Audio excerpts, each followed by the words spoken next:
सर्वांना या ठिकाणी संबोधित करावं.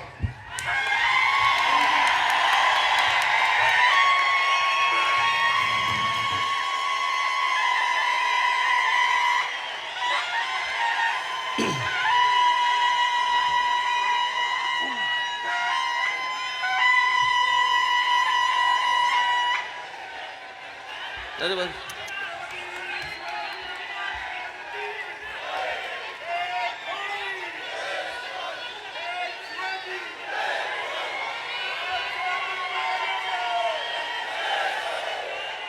इथे जमलेल्या माझ्या सर्व हिंदू बांधवांनो, भगिनींनो आणि मातांनो,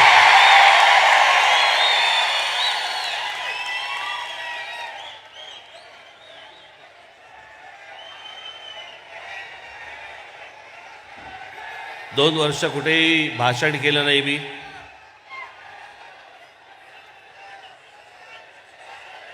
मुलाखती दिल्या,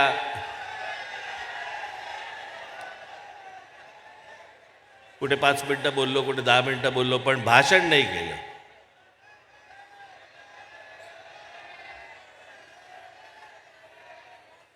दोन वर्षापूर्वी ज्या वेळेला आपण आझाद मैदानवरती मोर्चा काढला होता, ते माझं तेव्हाचं शेवटचं भाषण. आणि त्याच्यानंतर मी 2 वर्ष कुठे काही बोललोच नाही. मी काय बोललो नाही, तुम्ही पण बोललो नाहीत.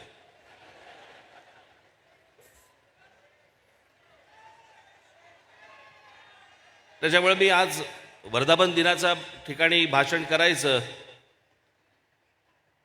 जरा विचार करत होतो. साला प्रॅक्टिस सुटली नाही ना.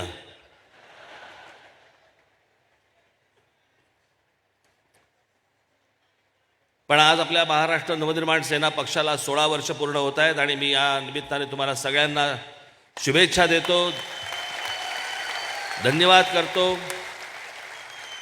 आणि याच्या पुढची आपली वाटचाल आपण जोरात करू ही एक आशा देतो.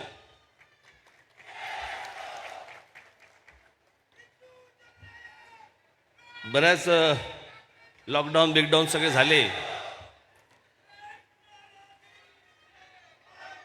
त्या लॉकडाऊनच्या काळातले तुमच्या घोषणा आता बंद करा. आता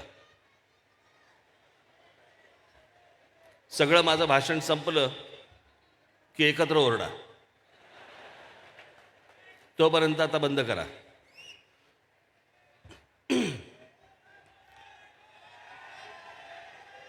कोणी विचार केला नसेल की या प्रकारचा दिवस, या प्रकारचे दिवस आपण पाहू की रस्त्यावरती सगळा शुकशुकाट आहे. घराच्या घरं घाबरून घरामध्ये बसलेली आहेत. कुटुंबांना समजत नाहीये की आता काय होणार.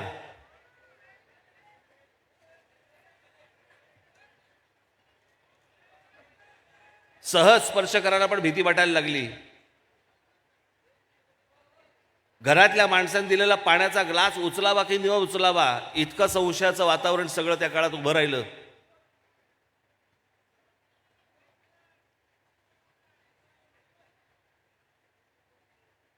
कधी अशा प्रकारची गोष्ट आपण पाहिली नव्हती, कधी ऐकली नव्हती. मला अजूनही आठवतं, मला लॉकडाऊन ज्या वेळेला लागला, मला असं वाटतं 23 तारीख असेल मार्चची. 2 दिवसानंतर माझी घरातली माझी कुत्री कन्या, मी कन्याला घेऊन घराच्या बाहेर वरांड्यामध्ये आलो. बाहेर बसलो होतो. समोर शिवाजी पार्क मैदान होतं.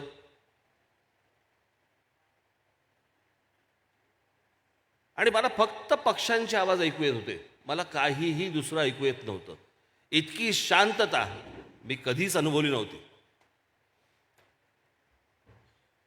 तशा प्रकारची शांतता ज्या वेळेला आपण दौऱ्यावरती वगैरे जातो, बाहेरगावी वगैरे जातो आणि आसपास कुठेही आपल्याला मनुष्यवस्ती दिसत नाही, सगळी आजूबाजूला शेतं दिसतात, त्यावेळेला आपण ज्यावेळेला गाडी बंद करतो, ती जी शांतता असते ना, ती सगळी शांतता सगळ्या ठिकाणी पसरलेली होती. फक्त पक्ष्यांचे आवाज होते. मला कधी कधी वाटतं पत्र लिहून नरेंद्र मोदींना कळवावं की महिन्यातनं 1-2 दिवस लॉकडाऊन ठेवा. हा सगळा परत गजबजाट सगळा सुरू झाल्यानंतर असं वाटतं की ती शांतता केवढी चांगली होती. भीतीदायक होती पण चांगली होती. मी त्या काळामध्ये एकदा कुठेतरी इंटरव्ह्यूमध्ये बोललो होतो की सकाळी येणाऱ्या कोकिळा त्या वातावरणाने त्या पण अशा झाल्या होत्या की मलाच ऐकू यायला लागलं. म्हणजे कुहू कुहूच्या ऐवजी कोविड कोविड अशा ओरडत होत्या त्या.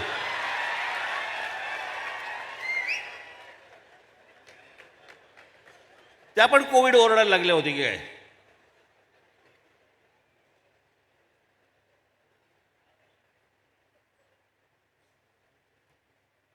त्या सगळ्या वातावरणामध्ये भीती होती वगैरे सगळं सगळं ठीक आहे, पण कुटुंब जवळ आली. एकमेकांबरोबर जेवायला लागले, एकमेकांबरोबर गप्पा मारायला लागले.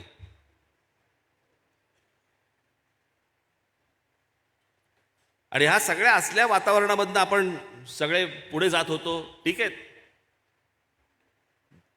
नुसतं काही देशावरचं नव्हतं, जगावरचं संकट होतं. आपल्यावरती तर संकट चालूच होती, चालूच आहेत.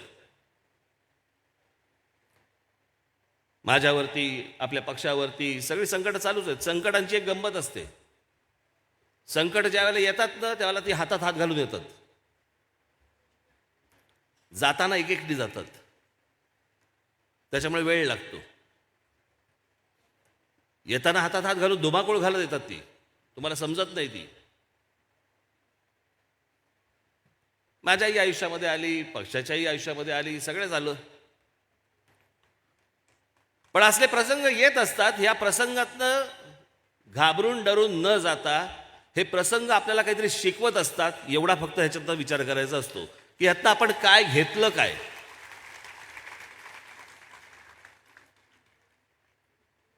या सगळ्या गोष्टी घेऊन आपण पुढे कुठे जाणार आहोत.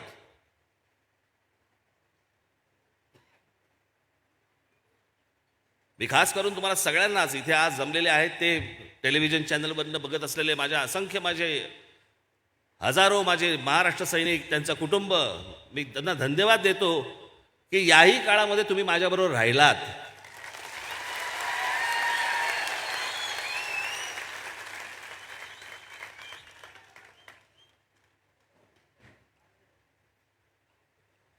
ठीक आहे, चढ उतार येतातच. मी माझ्या एका भाषणामध्ये बोललो होतो ना,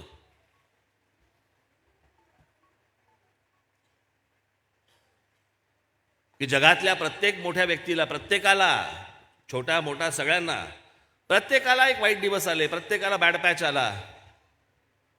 एकच व्यक्ती ज्यांनी कधी वाईट काळ नाही पाहिला, जेव्हापासून आयुष्य सुरू केलं, जेव्हापासून करिअर सुरू केलं, ग्राफ इथून जो सुरू झाला तो असाच्या असा, आणि त्या म्हणजे आमच्या लता दिदी.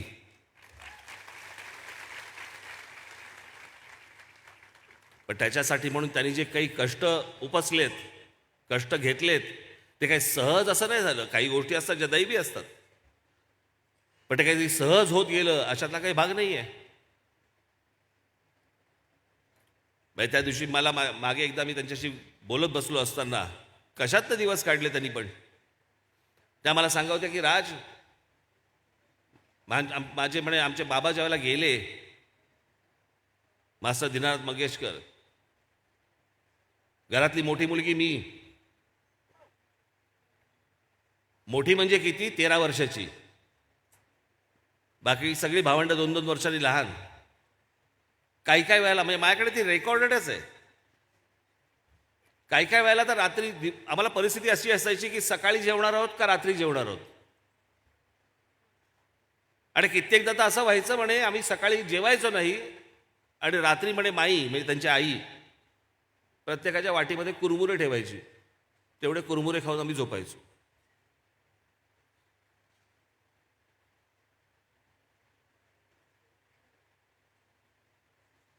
दिदींना वाईट काळ आला नसेल, बॅड पॅच आला नसेल, परंतु ज्या प्रकारचे कष्ट त्यांनी उपसलेत, हे आमचे शिवशाहीर बाबासाहेब पुरंदरे,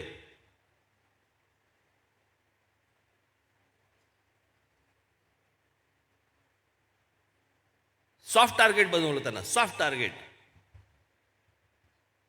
इतिहास नाही बघायचा आम्हाला, इतिहास कोणाला बघायचाच नाहीये, आम्हाला जात बघायची आहे. लिहिलंय कोणी?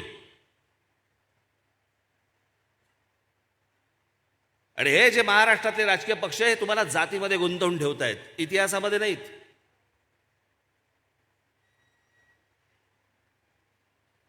काय कष्ट घेतले या माणसाने.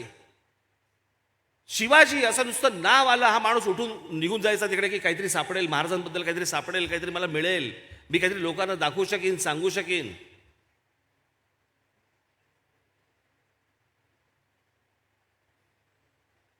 ते एक परवा आमचे राज्यपाल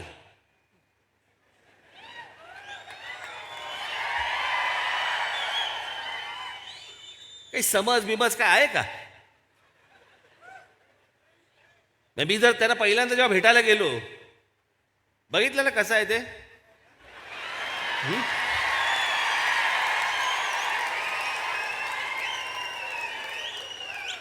मी पहिल्यांदा जेव्हा त्यांना भेटायला गेलो, मला असं वाटलं शेक हँड केल्यावरती माझा हात बघायला लागतील. आपका मंगल तो यहाँ पे है और बुध का एक यहाँ पे है.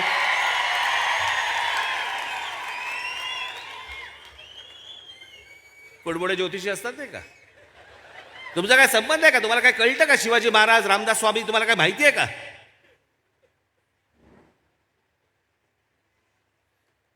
आपला काही संबंध नसताना, आपला काही त्याच्यावरती अभ्यास नसताना नुसतं बोलून जायचं.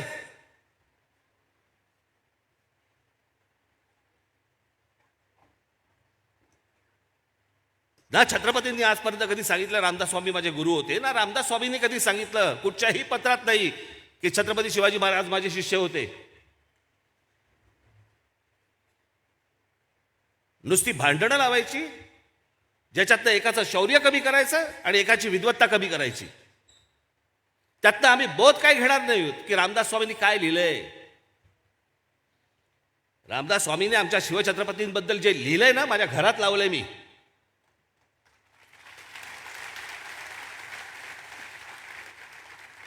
जे त्यांनी शिवछत्रपतींबद्दल जे लिहिलंय ना, आजपर्यंत या क्षणापर्यंत शिवछत्रपतींबद्दल इतकं चांगलं लिहिलेलं मी वाचलेलं नाही.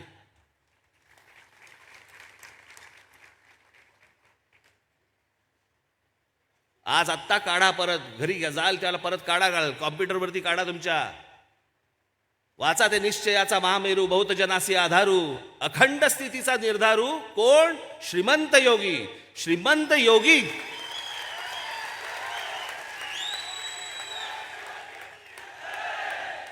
आमच्याकडे योगी सापडतच नाही. धाड पडली ना ईडीची की कळतं श्रीमंत आहे.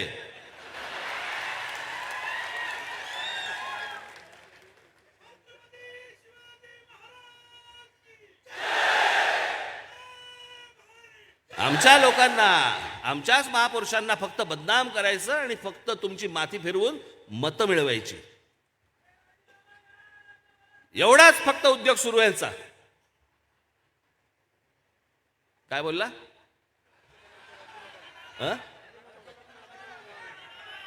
राज्यपाल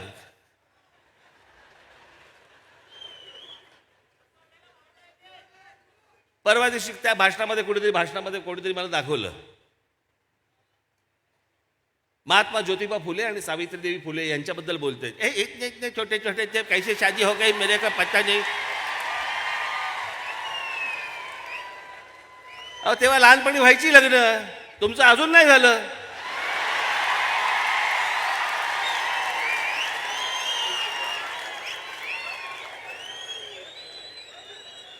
चला नको तिथे बोटा घालायची आहे ना, काही सवय मला काही कळत नाही मला.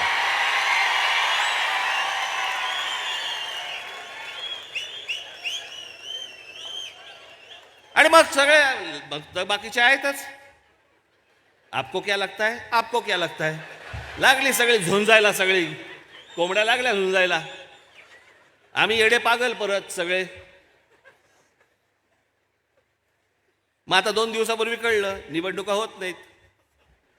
सगळे शांत. साला आता काय होतच नाहीये, मग आता कुठं पेटवायची. आता काय उरलंच नाही आमच्याकडे पेटवायला. निवडणुका लांबणीवरती पडणार. मी या सगळ्या लोकांना सांगत होतो. कधीपासून सांगत होतो मी. नोव्हेंबरपासून सांगत होतो. मी म्हटलं मला वाटत नाही निवडणुका मार्चमध्ये होतील. डिसेंबर आला, जानेवारी आलं, मी यांना सतत सांगतोय. म्हटलं मला वाटत नाही. मी काही पत्रकारांशी पण बोललो होतो. म्हटलं मी म्हटलं निवडणूक आली ना की निवडणूक चढायला लागते. आता बरोबर कळलं तुम्हाला मी निवडणुकीचा अर्थ. बरोबर समजला आता. साला चढायला लागते म्हणजे काय. अशी ती स्पर्श होते, स्पर्श करते ती. वातावरणामध्ये निवडणूक यायला लागते, वातावरणात यायला लागते. मला वातावरणात निवडणूकच दिसेना.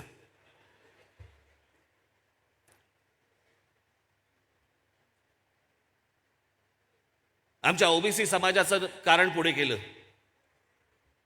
त्यांची मोजणी करायची आहे वगैरे वगैरे. सगळं झूट. याला घ्यायच्याच नव्हत्या. मला कोणाच्या वैयक्तिक आयुष्याबद्दल मला काही देणं घेणं नाही. कोणाच्या काही काय म्हणतो त्याला आरोग्याविषयी मला काही त्याच्याबद्दलही काही बोलायचं नाहीये. मुख्यमंत्र्यांची तब्येत चांगली नाहीये, मला मान्य आहे. त्याच्याबद्दल पण मला काही बोलायचं नाहीये. पण खरं कारण ते आहे,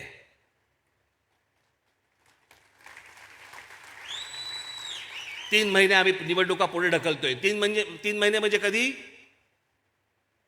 जून, मे एंड जून. बदा पाऊस सुरू होईल. घेणारात निवडणुका. मुळात लोकांना हव्यात कुठे निवडणुका. एकदा जरा जनतेचा, लोकांचा, समाजाचा जरा एकदा कानोसा घ्या. तुमच्या निवडणुका आहेत काय नाहीत काय त्यांना काहीही फरक पडत नाहीये. उत्साह फक्त निवडणुकीला उभा राहण्यामध्येच आहे. चला आपली राहते का कापतीये याच्यातच फक्त दिवस रात्र चालू आहेत, ह्या कुशीवरून त्या कुशीवर.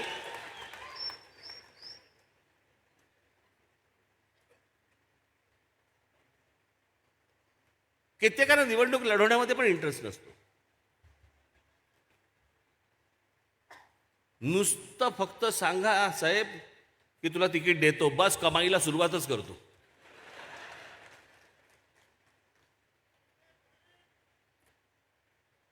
आत्तापासून ही बोरं सगळी वेचून ठेवली आहेत मी.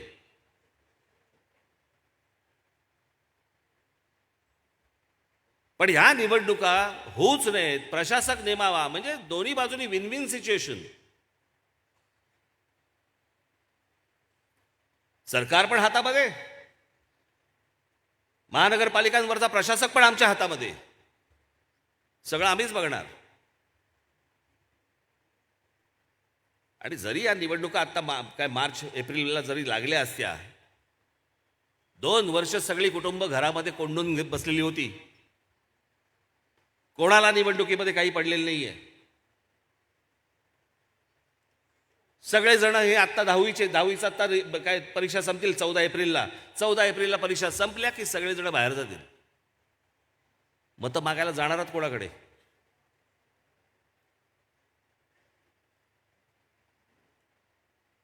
सगळे बाहेर निघून जाणार.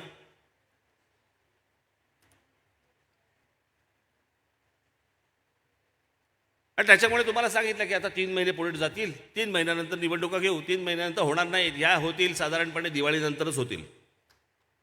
यात टाळी वाजवण्यासारखं काहीच नव्हतं. यात खरं तर फटाके वाजवण्यासारखं होतं.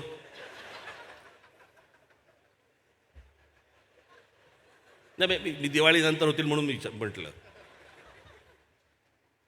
काही कशाचा काही नाही. इकडे काय चाललंय, तिकडे काय चाललंय, काय नाही. सध्या सारखं सुरू आहे. काय वाटतं काय तुम्हाला? युक्रेनचं काय होईल असं वाटतं आणि एकूण रशियाचं बरोबरचं. अरे गधड्या, तुझ्या घरचं बघ पहिलं. तुझ्या आईला युक्रेन राहू दे बाजूला. इथे लॉकडाऊनने नोकऱ्या गेल्या लोकांच्या. शेतकऱ्यांची आमच्या आत्महत्या थांबलेल्या नाही आहेत. मुलं अजून घरामधनं झूमने अजूनपर्यंत अभ्यास करतायत.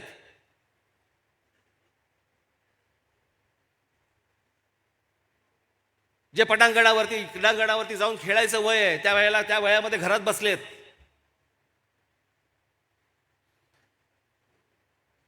कित्येकांना, मला तर कित्येकांना असं वाटतं की या 2 वर्षामध्ये काही जणांना काही आजार पण चढले असतील, विचारांचे आजार.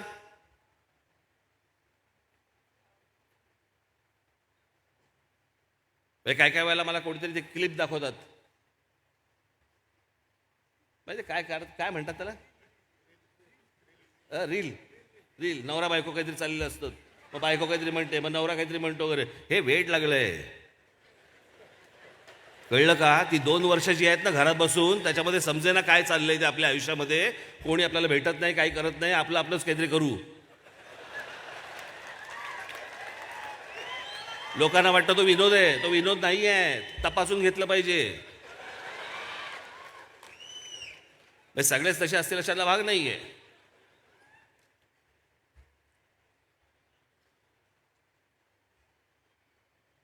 पण इतक्या सगळ्या वेगवेगळ्या स्थित्यंतरामधनं काही हाताला सरळ काही दिसत नाहीये, लागत नाहीये, अशी परिस्थिती. मी इतकी वर्ष तर राजकारणात आहे. प्रत्यक्ष राजकारण, त्याच्या अगोदर ज्यावेळेला मी व्यंगचित्र करत होतो त्यावेळेला व्यंगचित्र, राजकीय व्यंगचित्र करत होतो, त्याच्यामुळे त्याचं ते एक राजकारण तेव्हा होतंच. मी अशी परिस्थिती कधीही बघितलेली नाही.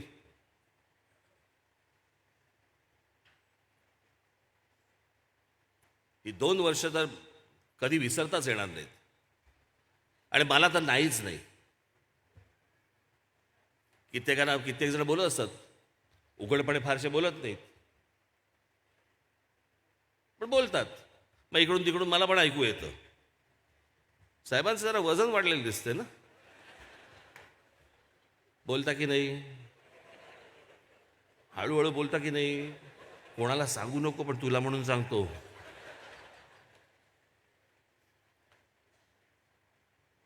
दीड वर्षापूर्वी माझा टेनिस खेळता खेळता हात फ्रॅक्चर झाला. तो फ्रॅक्चर तुम्हाला 4 महिने माझे त्याच्यात गेले. त्याच्यामुळे एक्सरसाइज माझा बंद झाला. नंतर माझ्या पायाचं एक छोटं ऑपरेशन झालं. त्याची रिकव्हरी साधारणपणे तरी काहीतरी 12 महिने वगैरे सांगितली आहेत रिकवर व्हायला. त्याच्यामुळे तिथे एक्सरसाइज थांबला, या बाजूने एक्सरसाइज थांबला, या बाजूने हे नाही थांबलं, तेही कमी केलंय. त्याच्यामध्ये खूप लोक येतात. हल्ली काय घराघरात डॉक्टर झालेत, प्रत्येक घरामध्ये डॉक्टर झालाय. हे बघ, तसं करू नको, मी तुला सांगते पालेभाजी खात जा, हे खात जा तुझा. आणि मग औषधं सांगतात, इतकी डेंजरस असतात ती. काय घे, एक कढीपत्ता घे, त्याच्यामध्ये 2 तुझ्या तुळशीची 2 पानं टाक, त्याच्यावरती एक हळद टाक, आणि मग ना त्याच्यावरती माशाच्या लघवीचे 2 थेंब टाक. आता माशाची लघवी आणायची कुठून? बरं, त्या पाण्यामधनं शोधायची कशी?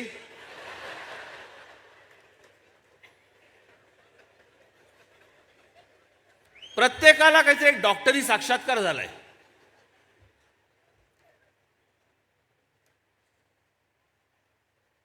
जसं तिकडे वेड लागले तसं राज्यांमध्ये पण वेड लागले. हे जे काय रोज आपण बघतोय, मी आज काय फार तुमच्यासमोर जास्ती कुठचे विषय फार मांडणार नाहीये. आजचं माझं भाषण आहे ते थोडेसे टीझर्स आहेत, छोटे छोटे ट्रेलर्स येतात ते का, तसे ट्रेलर्स आहेत. पिक्चर 2 एप्रिलला गुढीपाडव्याला शिवतीर्थावर.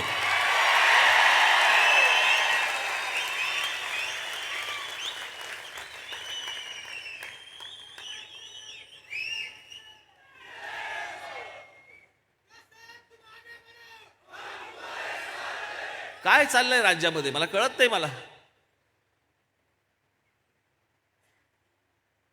सत्ताधारी म्हणतात आम्हाला संपवायला निघालेत, विरोधी पक्ष म्हणतात आम्हाला संपवायला निघालेत. मग उरलं कोण?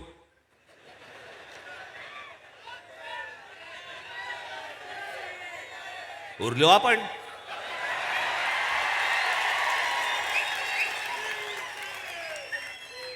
वीट आला लोकांना. मी अशा प्रकारची गोष्ट कधी सत्ताधारी विरोधी पक्ष मी कधी आजपर्यंत कधी बघितली नाही. काय प्रकारचे आरोप करतायत,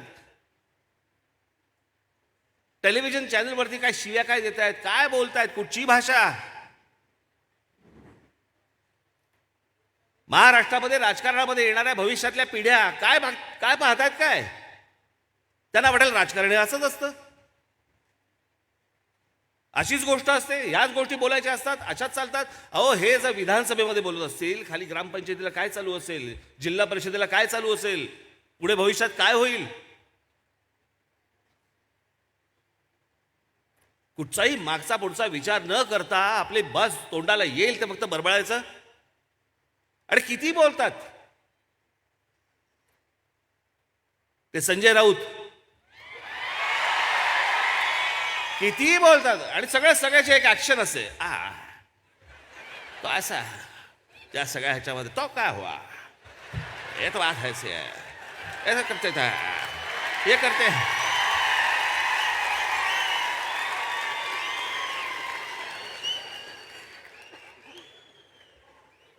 चॅनल लागलं की हे सुरू, कॅमेरा हटला, हा बाकी काय चाललंय, सगळं व्यवस्थित एकदम व्यवस्थित वगैरे. मग हे कुठून आलं ऍक्शन? मी एकदा असाच काही वर्षांपूर्वी एका सभेला गेलो होतो. नॉर्मल बाजूला एक जण बसला होता नेता, आता नाव नाही सांगत. सहज साधा नीट बोलत होतो आम्ही एकमेकांशी.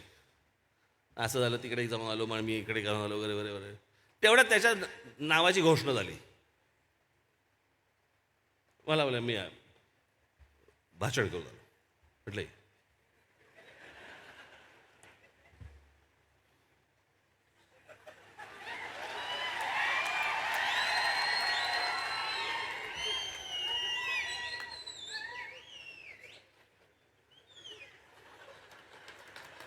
आज इथे जमलेले सर्व अरे का आत्ता नीट होतास? झालं काय, तुला प्रॉब्लेम काय झाला? तसं आहे ते. बाला साहब ने जो किया है, डोळे मोठे बिठे करणार, भुया बिवा उडवणार बिवणार, किती बोलतो.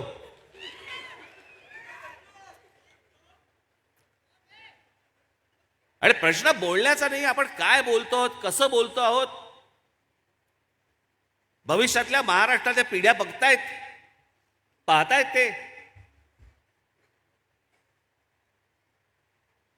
ते उद्या काय शिकतील. आणि या सगळ्या वातावरणामध्ये तुमची अपेक्षा आहे लोकांनी तुम्हाला येऊन मतदान करावं.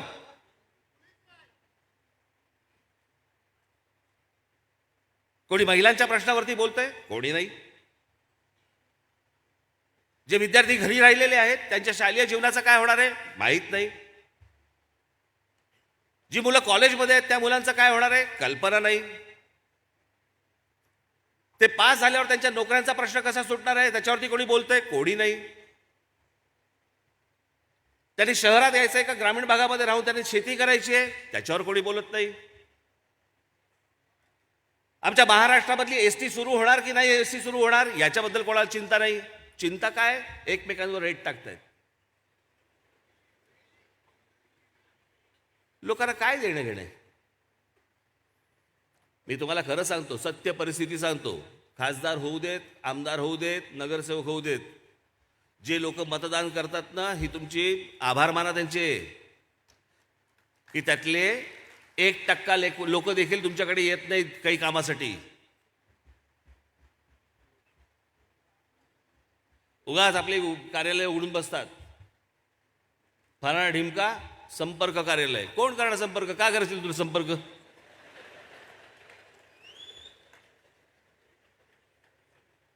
काय अशी गोष्ट आहे तुझ्याकडे की तुला संपर्क केल्यावरती माझं काम संपेल किंवा जाईल? काही नाही, संपर्क कार्यालय एकटा बसलेला असतो वाट बघत. कार्यालय न उघडता देखील लोकांनी तुम्हाला संपर्क केला पाहिजे की माझं काम हे आहे, जरा करून देता का? तुमच्या सगळ्यांच्या ताकदीने, तुमच्या सगळ्यांच्या आशीर्वादाने ज्यावेळेला या राज ठाकरेच्याकडे, ज्यावेळेला महाराष्ट्रामधनं जेव्हा लोक येतात आणि सांगतात ना की आमची अडचण ही आहे, आमचा प्रश्न हा आहे, जरा सोडवा, सरकारकडे जात नाहीत, आपल्याकडे येतात.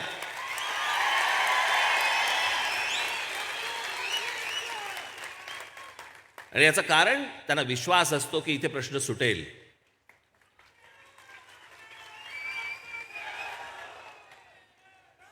मला असं वाटतं की ही जी 16 वर्ष जी आपण बोलतो आहोत ना, पक्षाला 16 वर्ष पूर्ण झाली, ही लोक ज्या विश्वासाने आपल्याकडे येतात की माझी अडचण ही आहे, संपर्क कार्यालय असं न थाटून देखील जेव्हा लोक आपल्याकडे येतात की माझा प्रश्न हा आहे, माझ्या मुलाच्या नोकरीचा प्रश्न आहे, माझ्या मुलीच्या ॲडमिशनचा प्रश्न आहे, माझ्या नोकरीचा प्रश्न आहे, हे ज्यावेळेला एका विश्वासाने ज्यावेळेला आमच्याकडे ज्यावेळेला लोक येतात ना, मला असं वाटतं 16 वर्षातली आपली ही कमाई आहे.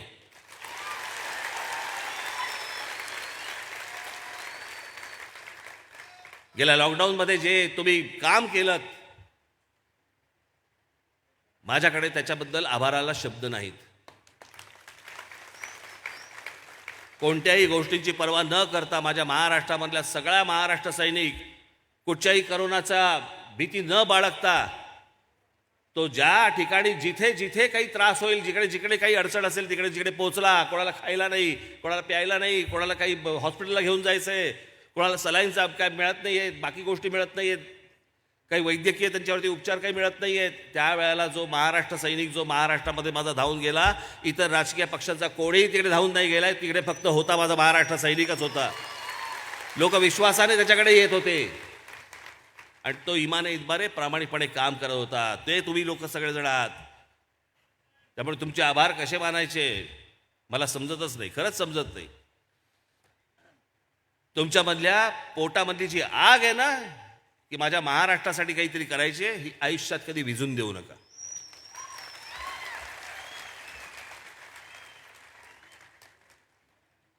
पुढचे अनेक टप्पे आपल्याला पार करायचे आहेत, अनेक पल्ले आहेत, अनेक गोष्टी करायच्या आहेत. मला असं वाटतं आता या पुढच्या काही दिवसांपासून माझ्या सगळा फेरफटका सुरू होईल. अनेकांच्या घरी मी मध्यंतरी गेलो, जेवलो. अनेकांच्या घरी जायचं आहे अजून. मी ठरवलेलंच आहे की ज्या ज्या वेळेला तिकडे जाईन त्यावेळेला आपले कोणी तिथले जे कोणी पदाधिकारी असतील त्यांच्या घरी जेवणार.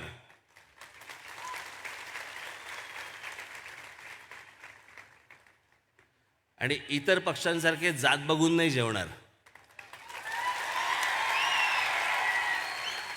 मला जात समजत नाही, मला जात कळत नाही, मी जात बघत नाही, मी जात मानत नाही. मला त्यातली गोष्टच समजत नाही, मला दुसरी गोष्ट कळत पण नाही ती. आणि माझ्या मते माझे सहकारी म्हणून तुम्ही देखील असेच असले पाहिजेत.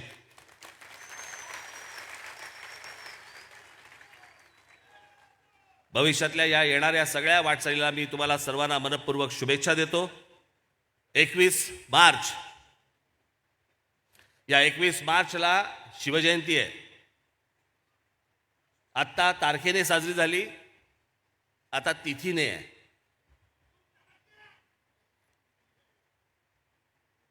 आपल्या शिवछत्रपतींची जयंती आहे. आपली ओळखच मुळात त्यांच्यामुळे आहे, नाहीतर आपली ओळख काय आहे?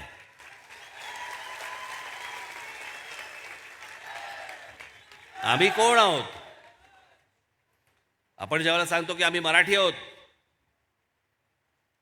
मराठी आहोत म्हणजे कोण आहोत? आम्ही मराठी भाषा बोलणारे आहोत म्हणून आम्ही मराठी आहोत.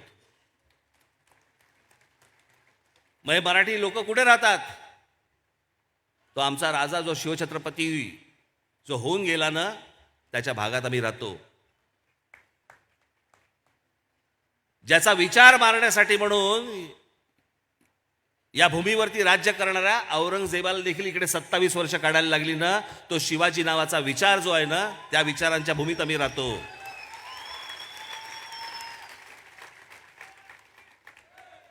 तारखेने करावी का तिथीने करावी? 365 दिवस करा.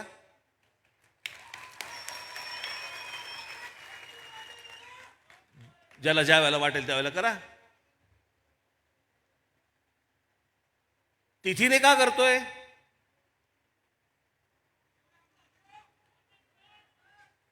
कारण आपले सगळे सण हे आपण तिथीने साजरे करतो, आपण तारखेने साजरे नाही करत. गेल्या वर्षी गणपती कधी आले होते ते यावर्षी त्या तारखेला गणपती नाही आहेत. त्याच्या आदल्या वर्षी पण ते गणपती वेगळ्या तारखेला होते, दिवाळी वेगळ्या तारखेला होती, नवरात्र वेगळ्या तारखेला होती. प्रत्येक सण हा आपला तिथीनुसार साजरा होतो. हा माझ्या राजाचा जन्मदिवस आहे, तो माझा सण आहे. तो जन्मदिवस नाही आहे कोणाचा तरी, ती कोणाची तरी नुसती जयंती नाही आहे. तो या महाराष्ट्राचा, आपला मराठी माणसाचा सण आहे. आणि म्हणून तो सण म्हणून आपण तो तिथीने साजरा करायचा आहे. 21 तारखेला आपण सर्वजण महाराष्ट्रभर धूमधडाक्यामध्ये शिवजयंती साजरी करावी याची एक अपेक्षा आपल्या सगळ्यांकडनं बाळगतो. 2 तारखेला गुढीपाडवा आहे. महाराष्ट्रातल्या माझ्या महाराष्ट्र सैनिकांना 2 तारखेला गुढीपाडव्याच्या निमित्तानं शिवतीर्थावरती येण्याचं मी आमंत्रण देतो आणि आपणा सर्वांची मी रजा घेतो. धन्यवाद. जय हिंद, जय महाराष्ट्र.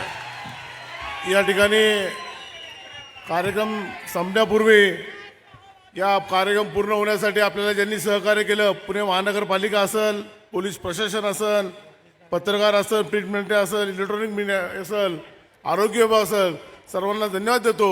या ठिकाणी चित्रपट सेनेने या ठिकाणी सांस्कृतिक कार्यक्रम आपल्याला दिला होता, त्यांनाही धन्यवाद देतो. आणि या ठिकाणी सर्वांना विनंती करतो की राष्ट्रगीत होईल आणि त्यानंतर हा या ठिकाणी कार्यक्रम संपेल.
भारत माता की.